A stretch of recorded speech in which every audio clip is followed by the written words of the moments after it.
Hey, second. Sorry, let me just grab a water. I forgot to grab that. I'll be 1 second. Yeah. You're good.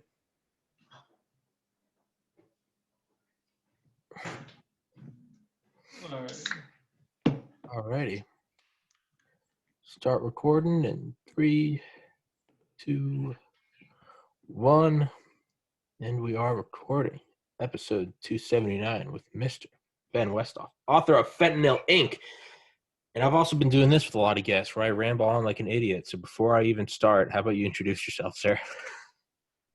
Well, I'm Ben Westhoff. I'm an investigative journalist, and I am the author of Fentanyl Inc., as you mentioned, which is about the fentanyl epidemic, the third wave of the opioid crisis, which is now killing more Americans annually than any drug in history. I've also written a couple books about hip hop, most recently Original Gangsters, about the NWA, Tupac, and the birth of Hell yeah. West Coast. Hell yeah. That's awesome. Hold on 1 second. Make sure the audio. I thought I was getting feedback. Fentanyl Inc. is, and for everybody listening, Fentanyl Inc. will be, as always, will be in the description and sticky in the top comment. Awesome Audible book. As an Audible connoisseur, I loved it. No problems with it. Wonderfully done. It's, aside from being terrifying, it's also sexy. It's like you almost don't want it to be sexy, but it is sexy. Well, I mean, I don't know. But I mean, I think the other drugs are sexier, really. Fentanyl is kind of like people die from it and they didn't even mean to take it. You know what I mean? Yeah. No. Not the drug. The drug isn't sexy. The drug isn't it's not a cocaine at a nightclub. It's not like a nice glass of whiskey. No, I would say more so your story is sexy, right? It's the guys that are like, dude, I don't even see the product that I make. Like, it's not good, but it's sexy in the same way that like Goodfellas is sexy. Like, murder's not good, but man, like they make it look good in like a nice suit, right? That's what I mean. Is the dealers don't touch it. It's not even online. I sell it here. I have pseudonyms here. I'm making this much money. It's meeting up with a Mexican cartel in a parking lot and you switch cars. The story is sexy. The drug is not. Uh, No, the drug is you just drop dead. Yeah, well, it's definitely a whole different paradigm than we're used to. Everybody knows the stories of like Pablo Escobar and El Chapo, but these Chinese synthetic drug traffickers, which is where almost all of the illicit fentanyl comes from, they're like regular businessmen and they're not, cartel members. They don't have guys with AK-47s guarding the door. They're a lot of the drugs that they're selling are legal and under Chinese law, and so they are always kind of scrambling to stay within the law. So whenever a new drug gets banned, they stop selling that one, and then they make a new one. And there's a lot of kind of nerdy chemical stuff involved with their businesses, but the money being made is certainly huge amounts. Yeah. I mean, I graduated the University of Georgia in 2013. I was a biology major, got into medical school and pharmacy school. That stuff was all right in my wheelhouse. So listening to him, yeah, you're right. It's not rubber banding hundreds of dollars of bills with gold plated AKs. It's like, it looks like a big pharma lab, like white gloves, fume hoods, beakers, mass spectrometers, IR spectroscopy, nuclear spectroscopy, organic chemistry, looking at the duration, the time lapse of the chemical reaction, the change in colors. Yeah, it seems like a normal business almost. Right, absolutely. And the chemistry is the kind of at the crux of the problem, like the lack of the information. So when someone dies from fentanyl, a lot of times they intended to take another drug. Fentanyl is cut into the heroin or the meth or the cocaine they're taking. And it's not just the user who doesn't know. The drug dealer selling them the drug usually doesn't know how much or if any fentanyl is in there. And then the regional distributor doesn't know either. It has to go all the way back to the source, which is usually the Mexican cartels buying these Chinese chemicals, mixing it themselves. Those are the only people who often even know how much fentanyl is in these drugs. Yeah. And you answered my question in your book, a question that I've had like personally about fentanyl for a while. I was always, someone that's really never done more. Took acid once or a couple times, but like never. I've never jumped into any of that shit. I know some people that have, but point is from my sheltered private school view, I was always like, why would they want it? That just seems like poor business 101. Why would you kill off your customers? And then obviously it's like, oh well, it's so powerful. You only need a little bit to cut with your actual, and then it's like I feel stupid, but I never actually thought until your book, hearing the firsthand reports of people doing fentanyl. It's the people with massive tolerances. It's like, oh, dude, it not, it wasn't just that it got rid of the sickness and the chills. I got hot, I got high as fuck, and it's like, oh, like it's that ever, and because it's so tiny, you can just add a little. You're removing the problem of tolerance. You can just, which is great for pain management, but also for addicts. And I feel silly, but it took me until 30 years old to realize, like, oh, that's why it's so popular. But then it's also because it's so tiny and because it's not legal and it's not, we got to get the Mr. Coffee bean with a certain amount of grind, right? And it's spitting at a certain rate. It's like, oh, you guys are doing like nuclear. This is like making a nuclear bomb, and it's like you can't be eyeballing this. Yeah. Oh, absolutely. That's a huge problem.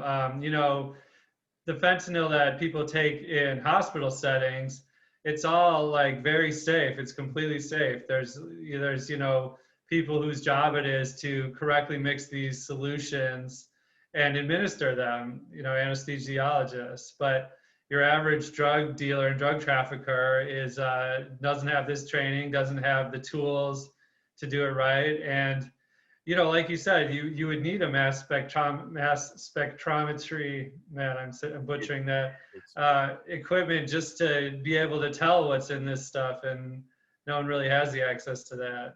yeah, yeah, and that's an interesting thing is like I truly do believe that like we have to legalize everything. One, because just in general, I'm more of like I think you should be able to. We're adults. You want to own a gun, own a gun. You want to smoke meth, smoke meth. It's like you have your property. We have rules for you can't drive intoxicated. I think that it's just as in general as an aside, it's like I think we're adults and I can do with my life what I want. I'm on this planet spinning through space with you. Let me do what I want. I'll pay my taxes and I'll obey the rules. But that's an aside. But you provided perfect examples of what happens when it's legal. You know what's in it. There's there's there's a harm reduction. There's awareness. It's hey, don't do this. It's come here. We'll test it for you. Oh, there you go. Yeah, no, it's clear. Oh, it's hey, don't do that. That's got rat poison in it. Like I don't. It's simple. Yeah, It's the way to go. I think when I grew up in the DARE program and just Yeah. the general sort of just say no era, we were taught to really believe that all drugs will kill you. And, some people respond to that message, but I think most kids don't.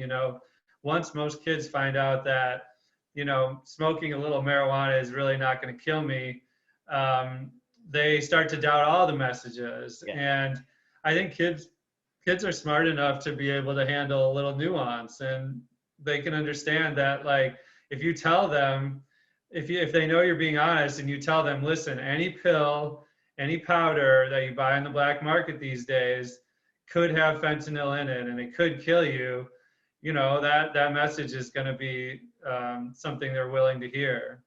Yeah.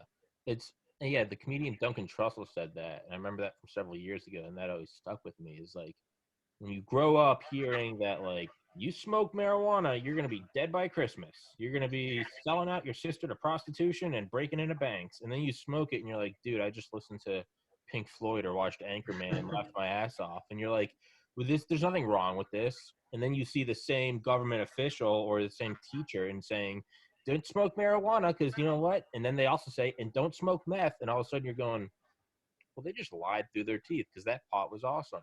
Well, then you go and smoke meth, or you do PCP, or you get one of these RC chemicals. It's some enantiomer, methyl oxyl, whatever. And you take it. No one's ever taken it before. You take a microgram and you drop dead. And it's like, that is a problem because he just said, hey, pot like alcohol, in moderation, be safe. Okay. And then if you then came out and Yeah. said, but you really do got to be careful about buying stuff with Bitcoin from China, well, you would take that to heart. And it's, yeah. Yeah, and there's also the unintended consequences of the drug war too. When you think about all the people in Mexico who have been the byproduct of cartel violence, you know, the trafficking from Colombia, um, you know, these are innocent people. These are people who are, you know, working for the cartels unintentionally.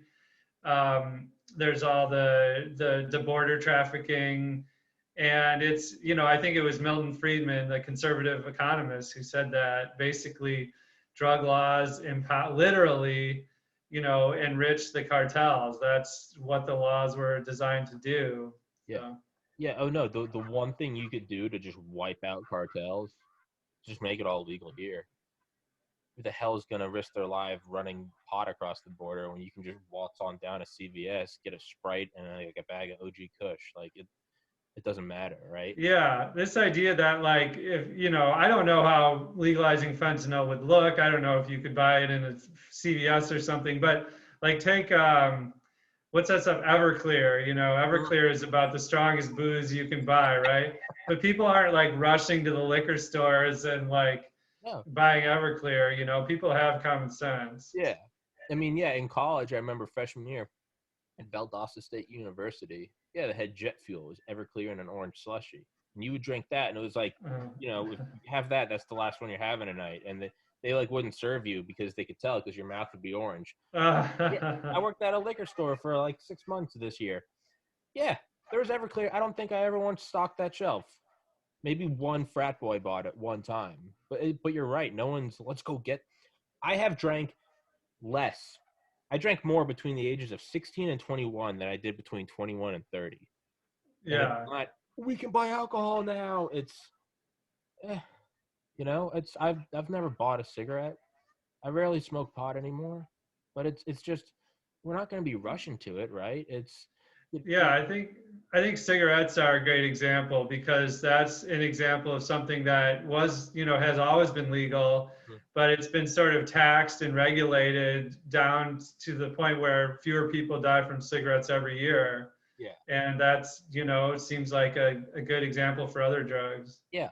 And you're still free to go get it. If you want to go have a stove, go get it. You're still allowed to do it.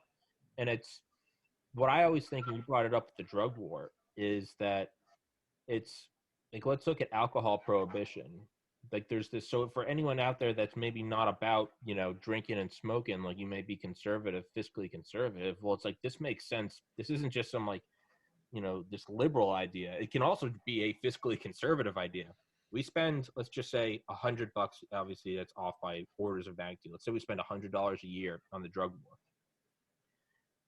If you're not doing the drug war, there's $100 you no longer have to spend. And there's also X amount of dollars you can get from taxing. So you're putting less agents in the field to fight an Al Capone who's armed with Tommy guns and a bunch of moonshine, to you can tax it. And not only that, how many people are in jail and not contributing to the, if you really want to just break it down into cold economics, how many people are in jail not contributing to the GDP? How many fathers and mothers are out there not present in their child's life, who then that may most of the time leads them astray? They don't have a strong father figure or a strong mother figure. And not only that, how much more money are we paying as a taxpayer to keep those jails going? We have the highest incarceration rate in the world. It's this whole thing that it's like, you don't even have to be for peace and love. Like, you can be a teetotaler. This just makes like economic sense. Knock out Right, the absolutely. yeah, it's insane. Yeah, and you're right. I don't know what fentanyl would look like legal, but I mean, I would like. Yeah, I mean, you know, the things that I think the drug war, it's sort of ending down or ramping down the drug war, would also benefit is a lot of medical science. And I talk about that in Fentanyl Inc. too. Yeah, There's a bunch of psychedelics. You know, the reason LSD was first manufactured was because people thought it would have a lot of potential impact on psychology and related fields. And it did, you know, in the first decades of its existence. It was basically the counterculture and Timothy Leary who kind yeah, of fair enough. gave it a bad name in the mainstream press. But there's been something of a revival in recent years, and particularly with something like magic mushrooms, you know, psilocybin. Yeah, these drugs have never, no one's ever overdosed and died from these drugs, and they kind of can be portals into how the brain works. And these studies are really promising, helping people, quit smoking or quit using cocaine, and drugs like MDMA, which is ecstasy, have really helped with PTSD. And it really seems like that stuff should be available at least for, medical use. Yeah, I mean, I can speak on that personally. December 2013, right after I graduated college, got into med school, was like a top honor student. Deep down, wasn't happy, knew I wasn't happy, but I was like checking off the boxes of success on paper. I'm going to be a doctor. I have abs. I have a hot girlfriend. It's like, I'm doing the thing. I'm going to have a white picket fence and a Mercedes Benz. But it was like deep down, I was like, I fucking hate every moment of my life. And I knew that for a while. So I finally kind of grabbed my balls and was like, I was terrified of psychedelics, but I went up with one of my best friends and we did some, took a small dose, 2 dried grams of psilocybin up at his lake house. Nice sunny day. Went up. We knew no one else would be around. It was a weekday. We just walked around. And I remember we sat in a field. And we meditated for like a couple hours. And I came out of that and was like, if I'm smart enough to get into medical school, I was like, I'm smart enough to like find something I love and make money off of it. Like life doesn't have to be miserable. And it took Oh, 7 years. that's very cool. What kind of, how did you did you do like a formal meditation, or did you just kind of Oh, well, I've kind of I've been meditating every day for 12 years. So that was 7 years ago. So that was I don't know, formal, informal, whatever. I like to just I normally sit there, try to, it takes about 20 minutes for my mind to kind of calm down, and then I'll open my eyes so I don't fall asleep. I kind of do some observation. I am here, I am now. And then I try to focus on the fact that I am, like that which can't be spoken, like the subjective, like I like there isn't nothing. I am. And I just kind of went in and there's like it just unlocked, like you said, it just unlocked this part of my brain that was like, hey, like, it's like a dog that's been beaten by its owner and then someone adopts it and they're very nice to it. And the dog takes a while to start to like open up. That's almost kind of how I felt. I was like, hey, like life doesn't have to be like hard work doesn't have to be equated with misery. Like if I'm not miserable, I'm not working hard enough. Like something clicked in my mind that was like, dude, like life can be love. Like you still have to pay your bills. You're still gonna have bad days. You're still gonna clash with your friends and your parents. But it was like, but and this is from someone that had been at that point meditating every day for 5 years. I took psilocybin and it just unlocked, and that was 7 years yeah. ago. And as of There's so 20, many yeah, so many stories like that. It's really crazy. I mean, it's you talk to people who in their whole life, psychedelic experience is one of their like top most memorable things. And yeah, nobody knows exactly how the pathways work and all that, but isn't it worth at least studying? yeah. It's Um, yeah, it's well, right after I graduated, a couple months after I graduated, I lost my oldest sibling to suicide. And oh geez, that's I rough. yeah, it was intense, man. And I did psilocybin on like the 1 year anniversary of his death because I figured I was like, what is worse than like, you know, the actual death, like the 1 year anniversary, this sucks. And I remember in my mind, I was like, what would be the worst thing? What would be like the worst trip? Because they're always like set and setting, you got to be in a good place. Then I started thinking, I was like, man, you don't call 911 when you're in a good place. You call them when you're in an emergency. I was like, if these are as powerful as I know they are, like, why don't I go in at the worst time in my life and take these? Maybe it will be the worst trip ever. And if that's the case, if I survive it, nothing else in life can bother me. What would be worse than doing mushrooms on the 1 year anniversary of your brother's suicide? And I did it. No fear. It was, I truly, I mean, still had years of grieving left, but I mean, truly like came to peace with it at a level that like I hadn't ever reached before. And I mean, 13, 14, and 15 and 16. I did psychedelics once a year for 4 years. That's it. Haven't touched them in 6 years. Now here I am doing a podcast. In the last month or so, I finally turn it into a source of revenue. Enough so where by this summer I should be able to move out of my parents' house and live on my own. But the point is like misery. Life can only be misery to 4 doses over 4 years. Yeah. Making money doing a podcast, talking to badass authors like yourself. Like, Well, yeah, I learned the most about this when I visited the home and lab of Sasha Shulgin, who's the oh shit. godfather of psychedelics. Basically, he's often called the godfather of Mm. ecstasy, but he didn't really like that term. But he was a Yeah. chemist at Dow Chemical, and so they were, the ones who developed napalm and Agent Orange and things like that. And he developed. He was pretty straight laced at first, and he Yeah. developed an insect killer that made them a lot of money. So they let him do whatever he wanted. So he basically went into studying these different chemicals which affected brain function and psychedelics. And at first he was publishing scientific papers about these drugs and with under the name of Dow Chemical. Yeah. And he, provided drugs that like the Hells Angels distributed at this San Francisco rally. Yeah. All these people kind of took too much and overdose, but then he finally Dow Chemical was like, all right, that's kind of enough, and so he moved on to this lab on his own property in the woods and developed over 100 brand new psychedelics in the coming years. And what he would do was he would take the chemical structure of known psychedelics like different tryptamines, phenylethylamines, Cal. yeah, exactly.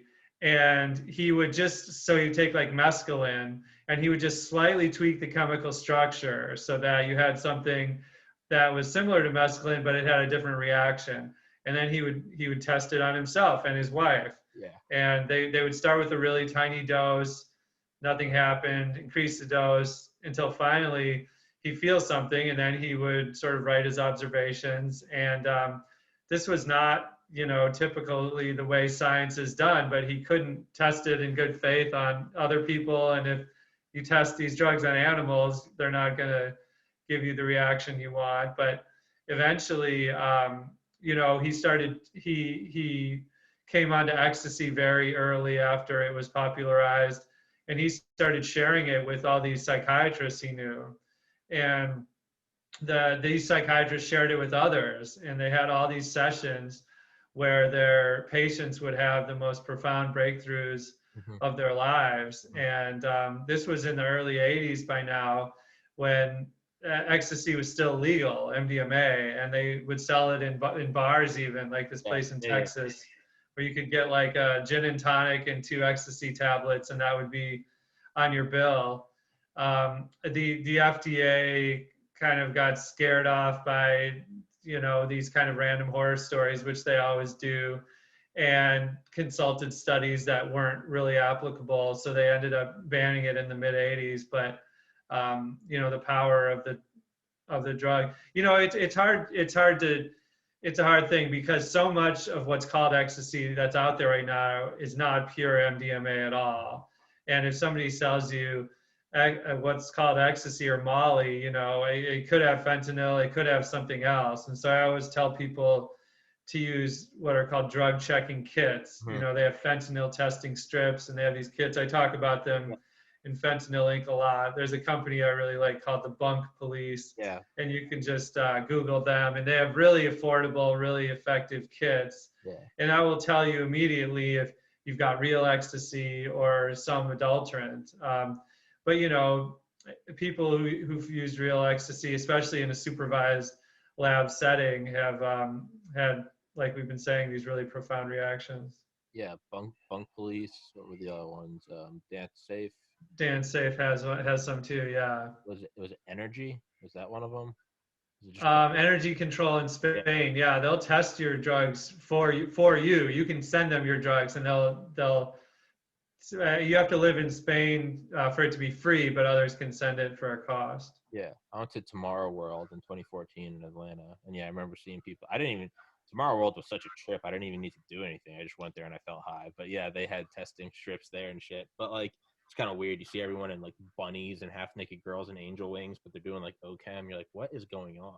But They're doing what? Oh, okay. because they're all in their, like rave, they're all Yeah. girls are in their rave boots and bikinis, but meanwhile they're there like testing shit and looking, and I'm like, what is going on in my life? But yeah, I was gonna say with Yeah, in places in a lot of places in Spain, as I wrote, you don't even have to test it yourself. They have a yeah, station. yeah, yeah, You bring it right up there. They test it for you. They say come back in an hour. yeah, If you can wait that long not to take your drugs, you'll yeah, you yeah, know get the yeah, results. yeah, and it's with therapy and stuff. I mean, yeah, you talked about Timothy Leary. Have you ever read any or listened to any Ram Dass, Richard Alpert? Timothy Leary's like best friend at Harvard.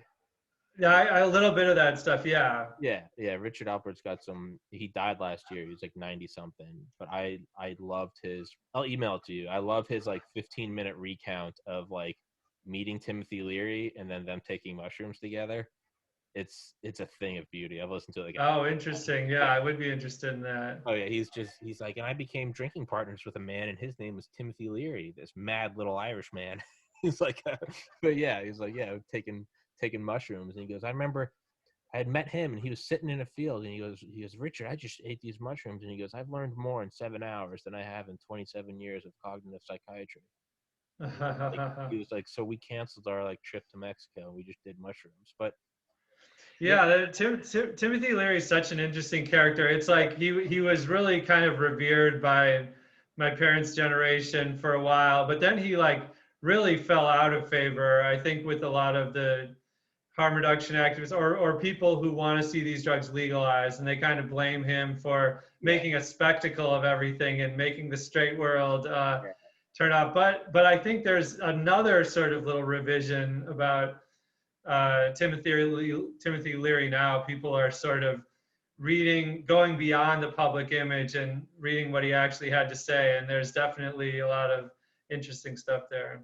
yeah, yeah. Richard Alpert Ramda, he talks about how they kind of went their different ways in like the 70s, but yeah, I mean, I love Ram Dass. But yeah, point being is with therapy, have you um have you read anything about MAPS, Rick Doblin, Multidisciplinary Association for Psychedelic Studies?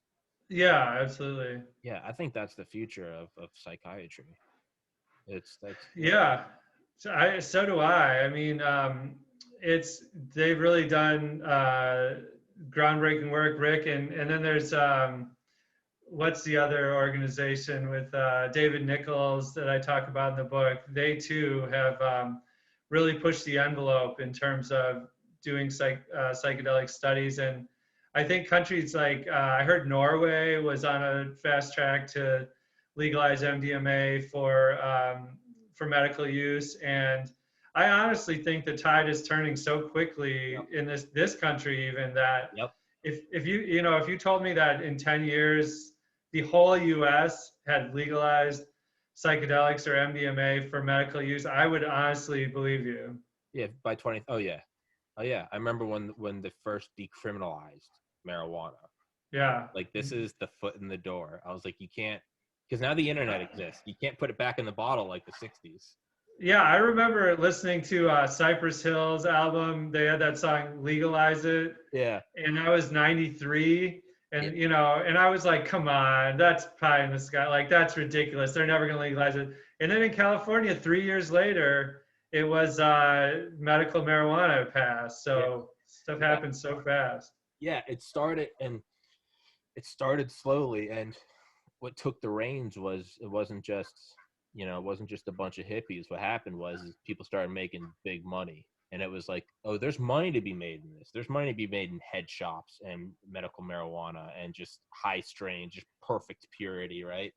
And then was it Denver? Was it last year, 2 years ago, decriminalized psilocybin, and now that's spreading out. It's accelerating because now you're going to get more and more people. Just the general like mass consciousness of people are going to be doing psilocybin more. I think we're going to see an acceleration in just technology as a whole, because what's going to happen is for every 100,000 people that try a new, let's say, decriminalize now, so let's say by 2030 it'll be legal. People that are going to try it, for every 100,000, there's going to be just people like you and me that just do it. Like, what a beautiful experience. What's going to happen is you're going to start to get an Elon Musk or Steve Jobs. Well, Steve Jobs did LSD.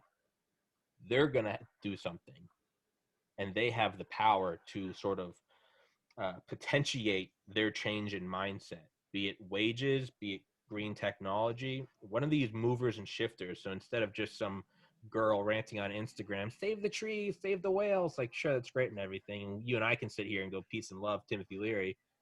But what happens when like a Jeff Bezos does a heroic dose of mushrooms, right? That's when the world changes.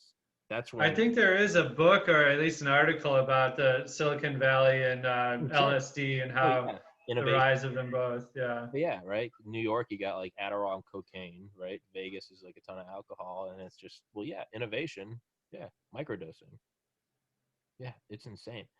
It's yeah. What's We just passed 30 minutes. I said I wouldn't keep you longer than that. And I realized I cut you off when you first started saying it. What's the other book you wrote about hip hop? I have two. The first is the most recent is called Original Gangsters. Okay. It's about basically Tupac and NWA, and it's about the crack cocaine era in the late '80s, the Crips and the Bloods. It's kind of how this whole the Rodney King beating, the LA riots. Mm-hmm. It's how this whole sort of environment bred the music that became so popular, the birth of gangster rap. And yeah, I talked with all the surviving members of NWA and Yeah. people close to Tupac. And it's not it's have you seen Straight Outta Compton, the movie? No, I haven't. Yeah, it's kind of like the true story behind that. So, and then I wrote another one that's called Dirty South, and it's about Outkast, Lil Wayne, all the sort of the rise of Southern hip hop. Yeah. Well, yeah, I lived in Atlanta for 15 years. Yeah. It's, Oh yeah, yeah, I did a lot of reporting there. yeah, Yeah, fuck yeah. Well, dude, I'm gonna send you an email. I would definitely love to have you back on, and I'll grab NWA. I'll grab the hip hop one first. That one sounds interesting. I'd love to have you back on in like January or something. January, February, whatever works with you. I'll send you an email. We don't need to decide it right now. But yeah, sounds good. yeah, man, and again, I don't. This is a one man operation. This is me and only me, and I say that to say, because of that, I only have on guests I want to have on. So I legitimately like your writing, and I'd love to have you back on. If I didn't, I'd be like, thanks, man, peace, and just not talk to you. You're a good author, man. I like your Well, work. thank you. I appreciate that, and I appreciate your giving it such a close read. Absolutely, yeah, no, I love it, dude. And yeah, that's the other thing.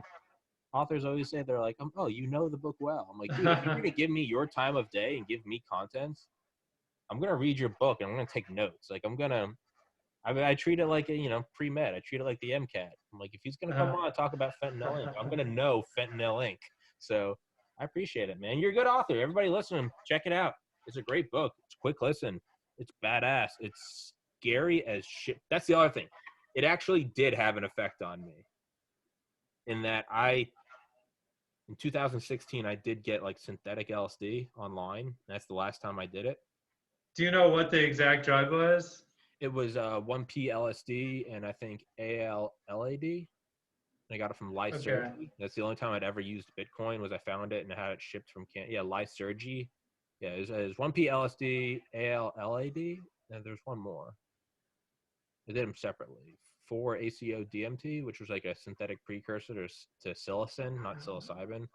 Um, but yeah, How were they? they Did were you try 'em? fantastic. They were fantastic. I had some. Honestly, I did those, and that's when I realized I was like, it had been a couple years since I lost my brother, and I realized that they gave me the clarity that I was like, I'm not in a good place in life right now, and that's kind of what led me to like, I need to move home. I need to seek like a therapist. Like I need to get sober. They had a profound, as psychedelics do. They are. They Yeah, I mean do all the bullshit.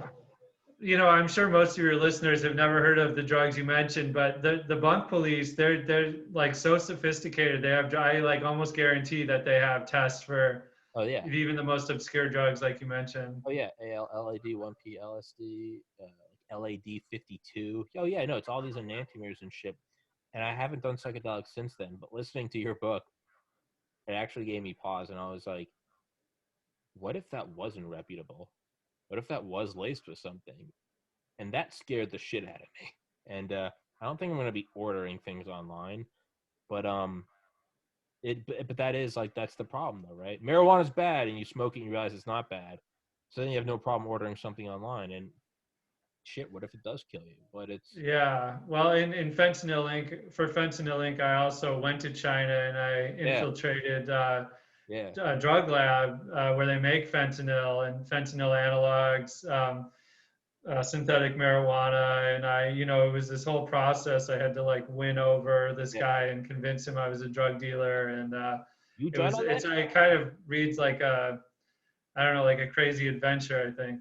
I thought you were gonna be the only reason I knew it didn't end badly is because I was listening to the book, and thus I know you survived. But dude, when you were talking about how you were seeing like street or highway signs in Mandarin, and you're like, I think we're going west, and he was like, you a journalist? Are you a journalist? Like, you were like, nope, nope, I'm a gangster, and he was like, journalist bad, and I was like, fuck, if I could do a more racist impression. But yeah, it's yeah, man, you talked about that, and I was like, fuck. And then yeah, car fentanyl and shit, man. They use the Spetsnaz. I remember reading about that years ago, and I didn't actually know that was real. The or was it Spetsnaz that they put it in the air system? Oh, you In mean in Russia? Russia? Yeah, Yeah, yeah, that's crazy. The terrorists, they took all these people hostage in yeah, this theater, and they tried to just put everyone to sleep using aerosolized carfentanil and this other type of fentanyl, and it killed like 100 people. yeah, yeah. And I mean, I know I'm going over. Now that's a tricky thing, right? Because you have to have everyone asleep, and you have to have everyone asleep instantly, which means you need like a common denominator, and it's use carfentanil, which is like a pinprick of that will drop an elephant. And it's Yeah, it was a yeah. very ill-conceived plan. Yeah, I mean, I guess in Russia, it's like fuck around and find out, you know. Yeah, Yeah, there's no kidding. yeah, but yeah, everybody listening, grab it. It's a sexy book. It's a terrifying book, but it definitely shed a lot of light on it. Like I actually feel like I understand it more, and now I'm gonna be even that much more of a of a snooty, snobby prick on my podcast. I'm gonna be like, well, let me tell you about the enantiomers of fentanyl because now I have my PhD in fentanyl after reading your book. But yeah, man, I appreciate it. I'll it takes a couple hours to upload, so I'll send you a link and yeah, I'll send you an email and let's definitely do one on NWA and Tupac in January or something. I'd be happy to do it. That sounds great. Yeah, man. Ben Westhoff, thank you so much for coming on, sir. And yeah, everybody grab the book. Description, sticking to the top comment. It'll be in the thumbnail. It's a dope book. I've yet to recommend a bad book yet. So fuck around and find out. Fentanyl Inc. by Ben Westhoff. Thank you, sir. All right, well, take care, Tommy. All right, buddy. You too.